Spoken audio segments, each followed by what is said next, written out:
Assalamualaikum warahmatullahi wabarakatuh. Perkenalkan, nama saya Rosdana R, nomor induk mahasiswa 0513 19 dari kelas 3E Program Studi Budaya Tanaman Hortikultura, mahasiswi Politeknik Pembangunan Pertanian Goa. Video saya kali ini yaitu menjelaskan PowerPoint saya yang berjudul Manajemen Agribisnis Skala Usaha Mikro, Kecil, dan Menengah. Video ini saya buat guna memenuhi tugas mata kuliah Manajemen Agribisnis yang diberikan oleh dosen pengampu mata kuliah tersebut. Baik, untuk lebih lanjut, silahkan simak video saya berikut ini. Bagian A, pengertian dan ciri-ciri UMKM. UMKM atau usaha mikro kecil dan menengah adalah salah satu penopang perekonomian Indonesia. Hal ini terbukti ketika Indonesia mampu menghadapi krisis ekonomi tahun 1997 sampai dengan tahun 1998. Perusahaan-perusahaan besar yang diharapkan mampu bertahan ketika itu ternyata banyak yang gagal. UMKM lah sebagai sektor ekonomi masyarakat kecil dengan skala lokal. Sumber daya lokal dan proses produksi sederhana yang produknya dijual secara lokal telah mampu membuat UMKM tetap bergerak di tengah terpaan krisis.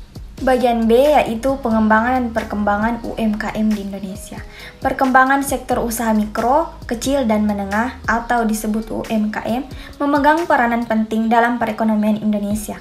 Peranan UMKM dipandang sebagai katup penyelamat dalam proses pemulihan ekonomi nasional, baik dalam mendorong laju pertumbuhan ekonomi maupun dalam penyerapan tenaga kerja.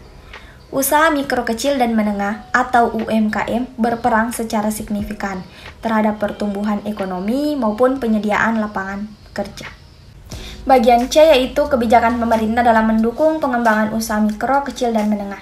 Kebijakan pemerintah dalam mendukung usaha mikro kecil dan menengah atau UMKM dalam jangka panjang bertujuan untuk meningkatkan potensi dan partisipatif aktif UMKM menurut Undang-Undang Republik Indonesia Nomor 9 Tahun 1995 menyatakan pemerintah, dunia usaha dan masyarakat melakukan pembinaan dan pengembangan dalam sumber daya manusia guna untuk proses pembangunan nasional.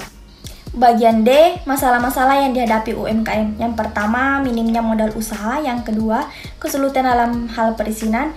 Yang ketiga, kurangnya pemahaman tentang pemasaran digital. Yang keempat, pembukuan masih manual. Dan yang kelima, kurangnya kesadaran pembayar pajak.